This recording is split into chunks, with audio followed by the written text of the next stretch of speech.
구독과 좋아요 눌러주십시오. 이제 그런 정치를 소망할 거예요. 광주다운 정치인이 없다는 거. 광주다운 정치인을 발견하면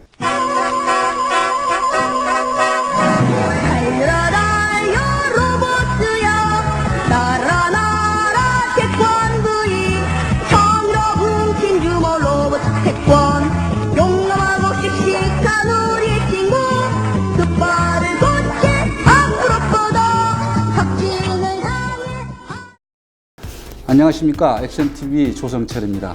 오늘은 이용빈 더불어민주당 광산갑 지역위원회 위원장님 모셨습니다. 반갑습니다. 네, 안녕하십니까. 반갑습니다. 예, 요즘 바쁘시죠? 아유, 네, 눈꽃 뜰 새 없네요. 예, 전국도 굉장히 혼란스럽고 또 민주당으로서 여러 가지 위기 상황이 있어서 굉장히 고심이 많을 거라는 생각이 드는데요. 네, 그렇습니다. 먼저 우리 시청자 여러분들께 인사 말씀 한번 부탁드립니다. 네, 안녕하세요. 더불어민주당 광주 광산갑 지역위원장 이용빈입니다. 오늘 액션TV에서는 제가 정치를 시작한 이래로 왜 정치를 하고 있는지 또 무엇을 위해서 정치를 하는지 여러분들께 소상히 좀 밝히고자 찾아왔고요. 액션TV가 그동안 촛불시민혁명으로 새로운 대한민국을 만들어가는 이 과정에서 시민들, 특히 깨어있는 시민들의 목소리를 대변하는 활발한 활동을 하고 있어서 저도 동지라는 생각을 가지고 참여하게 됐습니다. 제가 우리 위원장님 이력을 보니까 육사에 갔다가 전대 의대로 또 다시 재입학을 하시고 그리고 또 전대 의대에서 학생운동을 또 하셨어요.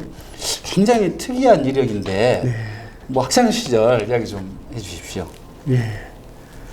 어떻게 보면은 제가 사춘기 시절을 중학교 3학년 때부터 이렇게 겪은 게 아닌가 생각이 됩니다. 예, 예. 중2병이라고 그러는데 중3병을. 그렇죠.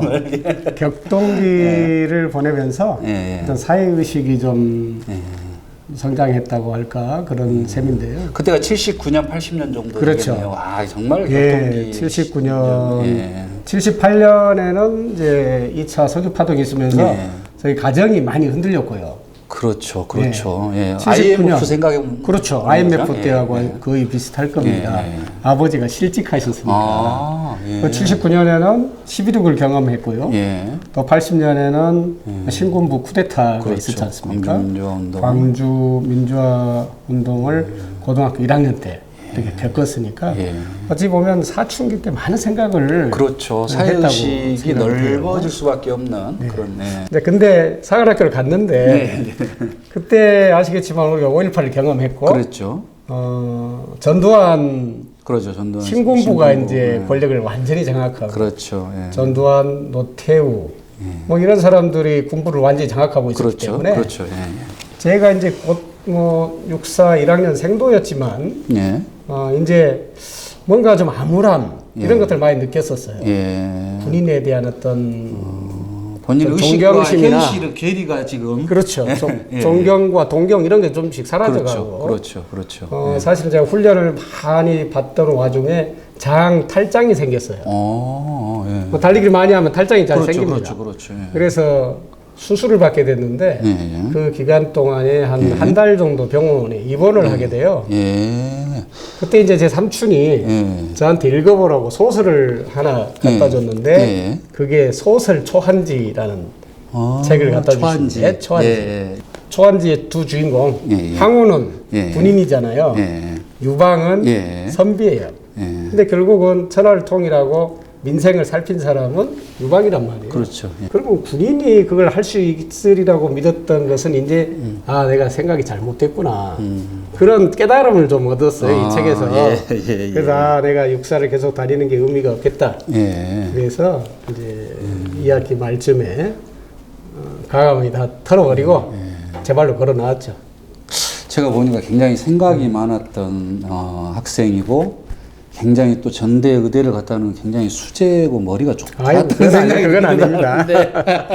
근데 단번에 또 전대 의대를 가셨어요. 굉장히 그 다음 해에 의대 시험을 봐서 다행히 뭐 합격을 했기 때문에 다닐 수 있게 됐는데 이제 결국은 사람들을 좀 살리는 일을 좀 하고 싶다. 살리는 일을 통해서 세상에 영향을 좀 영향력을 갖고 싶다. 이제 그런 생각이 있어서 의과대학을 갔는데 의대 가자마자 사실은 뭐 그때가 몇 년입니까? 85년도에 85년 정말 또 민주화 뜨거울 운동이, 때잖아요. 그렇죠. 학내 민주화, 사회 민주화 운동, 또 반 군부 독재 그렇죠. 이런 운동에 바로 3월달부터 뛰어들게 됐어요.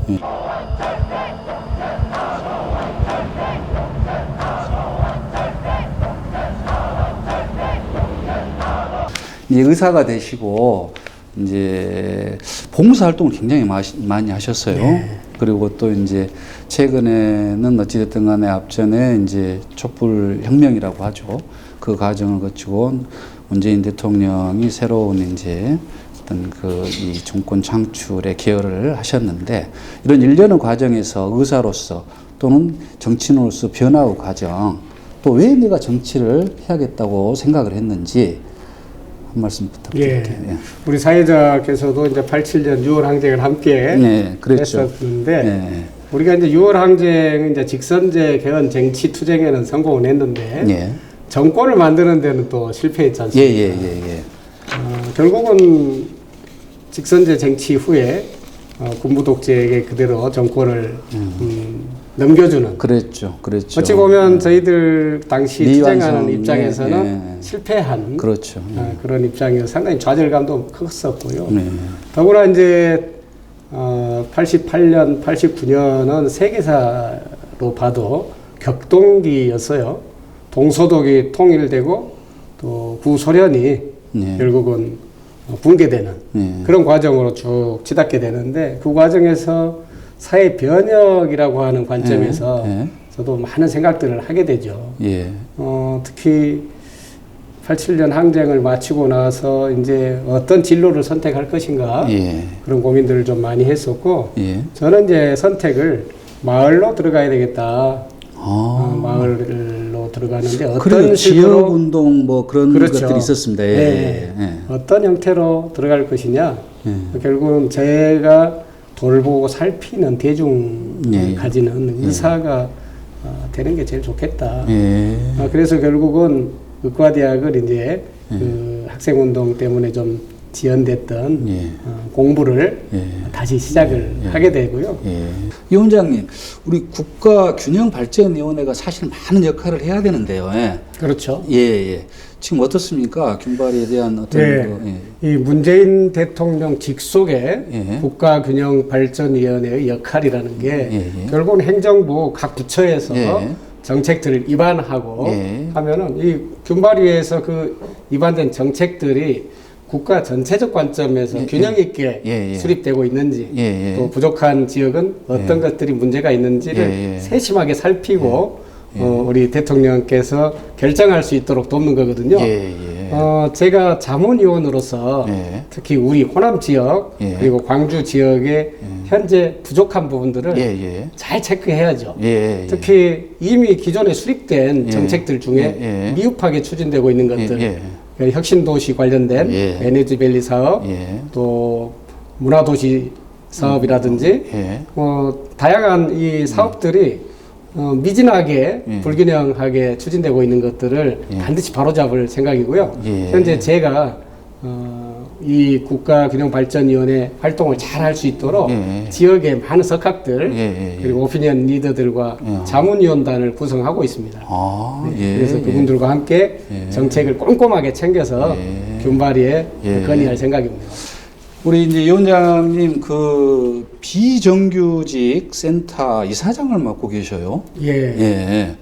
대한민국의 성장 동력을 만들어내는 데 있어서의 가장 희생양이 되신 분들이 비정규직 있잖아요. 그렇죠.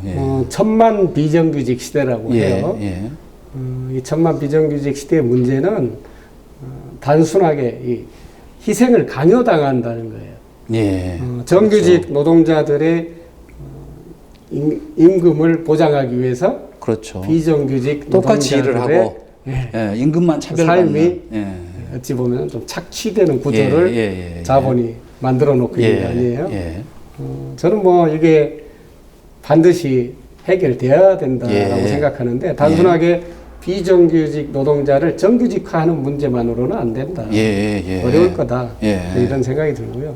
결국은 사회적 대타협이 이제 필요한 시점이라고 생각되는데 결국은 어떤 10%의 국민들을 위해서 90%의 국민이 희생하는 구조로는 안 되잖아요. 그렇습니다. 전반적인 경제 구조를 새로 좀 바로 잡아가야 된다. 그런 생각을 하고 있고요. 특히 제가 이제 의사로서 관심을 가졌던 거는 비정규직 노동자들의 건강 문제입니다. 많은 사람들이 어떻게 보면은 좀 잘 아시겠죠. 위험의 외주화 문제 때문에 죽음으로 내몰리는 그렇습니다. 그런 상황. 항시적인 어떤 건강상의 위협에 노출되어 있는 그런 상황이기 때문에 그분들의 어떤 건강 문제에 좀 더 적극적으로 좀 관심을 가질 필요가 있습니다. 우리 문재인 대통령하고 또 아주 뭐 긴밀한 그런 관계가 있으셨더라고요. 어떻습니까? 뭐 재밌는 에피소드 있나요? 네, 우리 조성철 사회자께서 아시겠지만 지난 2016년 총선에서 이제 제가 문재인 대표의 어떤 인재 영입, 특히 이 호남에서는 제가 이제 인재 영입 1호라는 별칭을 갖게 됐는데, 사실 그 과정에서 보시면은 소위 녹색 바람의 돌풍, 뭐 이런 것들이 이제 저희 광주 지역 8개 선거구가 전부 국민의당에 넘어가는 그런 어떤 아까운 참패를 당했었는데 그때 당시에 우리 호남의 어떤 민심이 문재인 대표가 그때 당시로는 전 대표죠. 광주에 오면 안 된다. 그럼 우리가 다 진다. 그래서 정치인들이 전부 문재인 대표한테 등을 돌렸습니다. 그렇습니다. 그런 시절이 있었죠. 그럼에도 불구하고 저는 그때 우리 문재인 대표하고 함께 회초리를 맞겠다 하고 반드시 빨리 어려울 때 한 자리에 계셨네요. 그렇죠. 진정한 친구시네요. 함께 해야 된다. 그래서 제가 우리 지역구로 오십시오. 그래서 문재인 당시 전 대표에 대한 시민들의 민심이 정말로 그러한가? 그런 걸 제가 좀 눈으로 확인하고 싶었어요. 그래서 지역을 돌면서 일일이 제가 시민들한테 물었습니다. 시민들이 직접 포스트잇에 쓰기도 하고요. 문재인 전 대표에 대해서 어떻게 생각하십니까? 문재인 대표를 지금 호남이 호남을 뭐 소외시켰다고 하는데 그에 대해서 어떻게 생각하십니까? 직접 현장에서. 그렇죠. 시민들을 일일이 만나면서 우리가 현장에 답이 있다고 그러잖아요. 그렇죠. 그래서 제가 놀란 거는 그러니까 사람이 다 머리로만 생각하고 그렇죠. 이러는데 되게 뭐 종편이나 카톡에 오는 그런 메시지만 보고 사람들이 많이 판단을 하지 않습니까? 제가 시민들을 만나본 결과 우리 시민들이 문재인 전 대표를 이렇게 사랑하는지 제가 깜짝 놀랐어요. 그래요? 그 당시에 저도 기억이 나는데 굉장히 어떤 그 비판적인 시각이 있었는데 현장에서는 그러지 않았다. 현장은 전혀 그렇지 않았어요. 그래서 제가 여기에 뭔가 조금 심하게 말하면 사기가 있다. 그런 생각이 많이 들었죠. 본인 스스로 더 동력이 만들어지고 그렇죠. 뭔가 역시 우리 문재인 대표 함께 해야 되겠구나. 그래서 일일이 그것을 전부 메모를 해서 대형 판에다가 그 포스트잇을 전부 붙였어요. 전부 붙여서 그거를 우리 문재인 전 대표가 오셨을 때 현장에서 제가 시민들 앞에서 깜짝 등장을 해가지고 문재인 대표에게 전달을 해드렸어요. 근데 그때 얼마나 좀 감동이었겠어요. 시민들도 그렇죠. 시민들도 감동이고 문재인 전 대표께서도 아마 그런 큰 힘을 에피소드가 얻으셨을 것 같아요. 내년 총선에 대한 어떤 그 전망은 어떻습니까? 또는 우리 시민들이 생각하시기에 문재인 정부는 촛불 시민혁명이 만들어낸 정부다 이렇게 생각하시고요. 지난 지방선거는 촛불 시민혁명이 이루어낸 지방선거였고 이제 마지막으로 의회 권력을 바꾸는 것까지가 어찌 보면 촛불 시민혁명을 완성해가는 과정이다 이렇게 봐야 될 것 같습니다. 문재인 정부가 촛불 시민혁명의 정부로서의 모습을 추구하고 적폐청산, 특히 최근에 검찰개혁 이런 것들을 수행하는 데 있어서 사사건건 걸림돌이 된 것은 결국은 국회, 의회 권력이지 않습니까? 예. 결국은 촛불시민혁명이 완수하고자 하는 예. 적폐청산의 문제도 네. 의회 권력을 완전히 청산하고 새로 세우지 않으면 예. 어렵다라는 생각을 시민들이 많이 하고 있습니다. 예. 다시 말해서 다음 총선의 과제는 촛불 시민혁명의 완성을 의미한다라고 예. 생각하는데 예. 지금 여러 가지 검찰 개혁이라고 하는 과정에서 나타나는 모습들을 보면서 예. 특히 자유한국당 내지는 우리가 소위 말하는 수구 보수 세력이 재결집하는 모습들을 보면서 예. 상당히 위기감도 있습니다. 예. 과연 다음 총선에서 그런 촛불 시민혁명의 성과들을 예. 이제 확실하게 만들어낼 수 있을 것이냐, 예. 그게 참 중요한 관건인데요. 어찌 보면 촛불 시민혁명의 근거지로서의 광주의 모습이 예. 대단히 중요하다. 예. 그렇다고 예. 한다면 예. 광주 시민들이 원하는 새로운 정치 개혁, 예. 새로운 세대 교체 이런 것들은 새로운 인물로서 가능한 거죠. 예. 기존의 정치인들로는 이제 답이 없다라고 시민들이 이미 결론을 내리신 것 같아요. 예. 거기에 좀 우리 민주당 정치인들이 좀 부응해서 거기에 걸맞는 예. 정치 공약과 예. 거기에 걸맞는 어떤 인물들을 내놓았으면 좋겠고요. 예. 그렇게 해서 총선 승리를 해낼 수 있었으면 좋겠다 그런 생각입니다. 예. 위원장님 지금 우리가 글로벌 모터스 광주형 일자리 사업이 광주시에 진행이 되고 있는데 노사민정 대타협을 통해서 지금 만들어진 거 아니겠습니까? 지금까지 과정도 중요하지만 앞으로도 해야 할 일들이 산더미 같이 있는데 정말 우리 광주의 미래 먹거리 발전을 위한 중요한 사업이라고 생각을 하는데 그렇죠. 어떻습니까? 또 우리 비정규직 노동자 문제라든지 지역에서 노동자들과 많이 이렇게 활동을 해오셔서 여기에 대한 어떤 그 여러 가지 활동들을 하신 걸로 제가 알고 있습니다. 예. 네. 저는 광주 비정규직 센터 이사장으로서 노동자들의 삶에 참 많은 관심을 가지고 있습니다. 그래서 박병규 네. 단장님하고 네. 여러 차례 광주형 일자리에 관련된 네. 의견들도 나누고 예. 또 타협안에 대해서 고민도 해보고 예. 사실 큰 관심을 가지고 있고요. 특히 제가 이 광산 갑 예. 지역구 아닙니까? 예. 광주형 일자리가 결국은 광산 갑의 문제입니다. 예. 우리 청년들에게 예. 새로운 일자리를 주고 예. 광주의 먹거리 그리고 특히 광주를 기업하기 좋은 도시로 만들겠다는 그렇습니다, 사실. 우리 예. 당의 또, 의지가 예. 예. 명확하고요. 예. 우리 대통령도 그런 점에서 적극 지지하고 있지 않습니까? 예. 이 광주형 일자리를 성공적으로 실현하는 예. 이 글로벌 모터스의 활동이 됐으면 좋겠고요. 예. 이런 것들이 모범이 돼서 예. 대한민국의 노사민정 대타협에 의한 예. 일자리 창출이라고 하는 예. 큰 그림이 예. 만들어졌으면 좋겠네요. 예, 사실 지금 정부에서도 노사정위원회 잘 안 되더라고요. 근데 예. 우리 광주에서 노사민정 대타협을 해서 이 일을 추진한다는 것은 정말 우리 정치인들 또 특히 우리 위원장님 같은 분들이 많은 역할들을 해줌으로써 그런 결과가 나오지 않았는가 하는 그럼요. 생각이 듭니다. 앞으로도 이 일이 좀 잘 실현이 돼서 지역의 먹거리에 기반이 되는 그러한 정책이 수행되기를 바라봅니다. 네. 끝으로 한번 네. 하지 못한 말씀이라든지 또는 우리 이제 소외된 사람들 또 비정규직 노동자 또 이렇게 많은 분들과 관계해 오셨는데 그런 것들을 매개로 해서 지역의 여러 계층과 화합하는 그런 또 정치인으로서 역할도 하셔야 될 텐데 앞으로 포부라든지 또 시청자들에게 한번 하고 싶으신 말씀 끝으로 해 주십시오. 예.